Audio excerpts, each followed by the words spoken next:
Hello guys teaching education में आप सभी का स्वागत है। गाइस आज हम बात करने जा रहे हैं डीएलएड सेकंड सेमेस्टर के पेपर 6 के हिंदी के अति लघुत्तरीय प्रश्नों की। दोस्तों जैसा कि आप सभी देख पा रहे होंगे, इसमें पहला क्वेश्चन है कि वचन कितने प्रकार के होते हैं। वचन कितने प्रकार के होते हैं, तो दोस्तों पहले जानते हैं कि वचन होता क्या है। तो वचन शब्द का वह रूप जिसमें उसका एक अथवा अनेक होने का बोध होता है, उसे वचन कहा जाता है। मीन्स जैसे कोई कॉलेज में है, बताया गया कि भाई उस कक्षा में क्लास में जाओ, देखो कितने लड़के बैठे हैं। तो उसमें बताया गया कि भाई 4 लड़के बैठे हैं या बहुत सारे लड़के बैठे हैं। तो जब संख्या में एक बताया गया जैसे, तो वो हो गया एक वचन। जब 2 से ज़्यादा हो गया तो बहुवचन, 2 से ज़्यादा संख्या में बहुवचन। फिर हिंदी में वचन 2 प्रकार के होते हैं, एक वचन व बहुवचन। फिर दोस्तों दूसरा क्वेश्चन है कि लिंग की परिभाषा दीजिए। 2020 में आया हुआ क्वेश्चन है दोस्तों। तो शब्दों के जिस रूप में पुरुष या नारी जात के बोध हो उसे लिंग कहते हैं। समस्त संज्ञा पद दो लिंगों में से किसी एक लिंग में ही होते हैं, या तो वे पुल्लिंग या तो स्त्रीलिंग। दोस्तों इसका कोई मतलब नहीं लिखना भाई।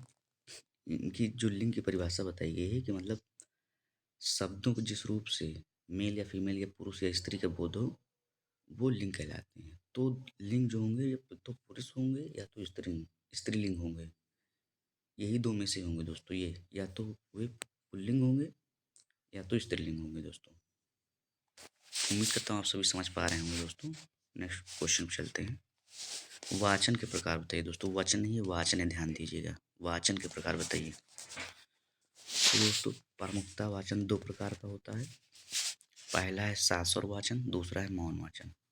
शास्वर वाचन लाउड और ओरल रीडिंग, और दूसरा है साइलेंट रीडिंग। ओरल मतलब ये दोस्तों बोलकर जो किया जाता है, और शास्त्र वाचन का मतलब क्या होता है दोस्तों, जिसमें एक स्वर, गति व लय होती है। स्वर, गति, लय।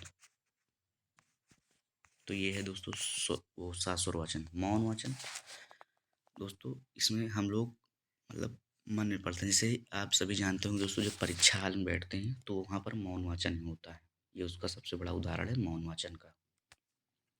फिर अगला क्वेश्चन दोस्तों कि शास्त्र वाचन किस प्रकार किया जाता है।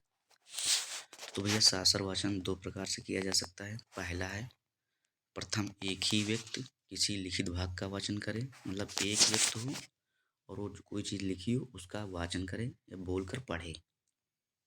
जैसे कथावाचक का वाचन, बालकों द्वारा एक एक करके किसी लिखित गद्यांश का वाचन या पद्यांश का पाठ।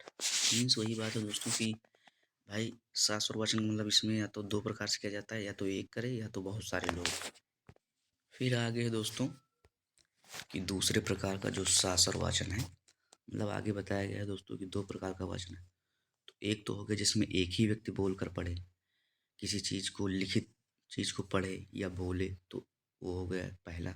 और दूसरा क्या है भाई कि दूसरे प्रकार का शास्त्र वाचन वह है जिसमें बहुत से बालक या व्यक्ति किसी भी लिखित भाग को एक साथ पढ़ें या बोले। मतलब जैसे दोस्तों आप सभी जानते होंगे, जैसे कहा जाता है कि पहले मैम या कोई शिक्षक द्वारा कोई चीज़ पढ़ा दी जाती कहानी, तो उसके बाद बताया जाता है कि आप सभी लोग पढ़ो एक साथ। या जैसे पहाड़ा आप लोगों ने सुना होगा दोस्तों, टेबल जो होती है, पहले टीचर बता देता है या याद करा देता है, फिर उसमें सामूहिक रूप से बुलवाया जाता है पूरी क्लास में। ये चीज़ देखी होगी आप लोगों ने दोस्तों। फिर नेक्स्ट स्लाइड चलते हैं दोस्तों, अगला क्वेश्चन देखते हैं। मौन वाचन का अर्थ लिखिए। मैंने बताया दोस्तों मौन वाचन का सबसे बड़ा उदाहरण भैया परीक्षा हाल। वहाँ से आप समझ जाइए कि मौन वाचन क्या है। तो मौन वाचन का अर्थ स्वयं में स्पष्ट है। मौन का अर्थ है बिना ध्वनि। ये अर्थात किसी पाठ को इस प्रकार पढ़ना कि किसी को आवाज़ या ध्वनि से ज्ञात न हो पाए कि कहीं और क्या पढ़ा जा रहा है। यही मौन वाचन या सस्वर वाचन से ठीक उल्टा है। भाई उल्टा कैसे? सस्वर वाचन बोल कर किया जाता है, मौन वाचन में बोला नहीं जाता। तो मौन वाचन का उदाहरण दोस्तों ध्यान रखिएगा, परीक्षा हाल। ऐसे आप लोग तुरंत जान पाएंगे और हमेशा के लिए आपके मस्तिष्क में बना रहेगा दोस्तों। फिर अगला क्वेश्चन है कि वाक्य किसे कहते हैं, वाक्य के कितने अंग हैं। तो मैंने बताया था दोस्तों कि जैसे वर्णों से मिलकर शब्द बनता है, वैसे ही दोस्तों शब्दों से मिलकर वाक्य बनता है। पिछली पिछली क्लास में बताया था दोस्तों कि जो शब्द होते हैं कैसे बनते हैं। तो वर्ण या अक्षर से मिलकर शब्द बनते हैं। जैसे का धनला बराबर कल शब्द बन गया। और फिर भैया वाक्य क्या होता है? तो शब्दों से मिलकर वाक्य बनते हैं। शब्दों को मिलाकर वाक्य बनाते हैं या शब्दों से मिलकर वाक्य बनते हैं। वाक्य द्वारा भाव अथवा विचार प्रकट किए जाते हैं। मतलब दोस्तों जब हम अपने विचार या अपने जो किसी चीज़ के प्रति जो हमारी सोच है, जब किसी के सामने प्रकट करना होता है तो हम वाक्यों का ही प्रयोग करते हैं। और वाक्य के दो अंग होते हैं, उद्देश्य, विधेय। फिर अगला क्वेश्चन है दोस्तों, उम्मीद कर रहा हूँ दोस्तों आप सभी समझ पा रहे होंगे बताई चीज़ें। पदक्रम का क्या अर्थ है? शब्दों को सही क्रम से लगाकर वाक्य बनाने को पदक्रम कहते हैं। दोस्तों ऐसे समझ सकते हैं पदक्रम का भैया, जैसे रोल नंबर 1 2 3 4, तो रोल नंबर वाइज क्लास में बच्चों को बैठा देना, ये पदक्रम ही है दोस्तों। या हाइट वाइज मतलब जो ग्राउंड है उसमें हाइट वाइज छात्रों को खड़ा करना, वो भी पदक्रम है दोस्तों। ये उसके उदाहरण हैं दोस्तों, ऐसे ही आप सभी समझ सकते हैं दोस्तों। फिर दोस्तों अगला क्वेश्चन है कि संयुक्त वाक्य किसे कहते हैं? तो भैया संयुक्त वाक्य वो है, वाक्य में दो अधिक शब्द स्वतंत्र रूप से समुच्चय बोध के द्वारा जुड़े रहते हैं परंतु परस्पर आश्रित नहीं होते हैं, संयुक्त वाक्य कहलाते हैं। इसको दोस्तों हम दूसरे शब्दों में भी समझ सकते हैं कि भैया वाक्य जो हिंदी व्याकरण में होते हैं 3 प्रकार के होते हैं, सरल वाक्य, मिश्रित वाक्य और संयुक्त वाक्य।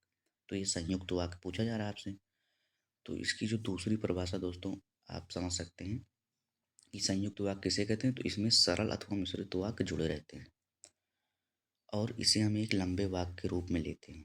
उदाहरण के रूप में आप देख सकते हैं दोस्तों, अध्यापक ने सर्वप्रथम विद्यार्थियों की उपस्थिति नोट की और फिर पढ़ाना शुरू कर दिया। मतलब क्या हुआ दोस्तों इसका, कि अध्यापक कक्षा में गया, आया तो उन्होंने सबसे पहले प्रेजेंटी ली, मतलब उपस्थिति, फिर पढ़ाना शुरू कर दिया। तो यह दोस्तों संयुक्त वाक्य का उदाहरण। उम्मीद करता हूँ आप सभी समझ पाए होंगे। फिर दोस्तों मिश्रित वाक्य, तो वाक्य में एक मुख्य उपवाक्य तथा एक या अधिक उपवाक्य हों तो मिश्रित वाक्य कहते हैं। जैसे डॉक्टर ने कहा कि 1 सेब प्रतिदिन खाना चाहिए।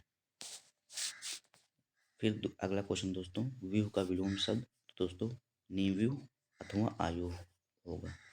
उम्मीद करता हूँ दोस्तों आप सभी समझ पाए होंगे।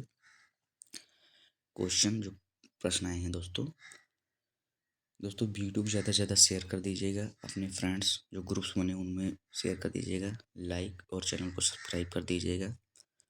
आप सभी अपना ख्याल रखिएगा दोस्तों। हम सभी नेक्स्ट क्लास में मिलते हैं। Thank you.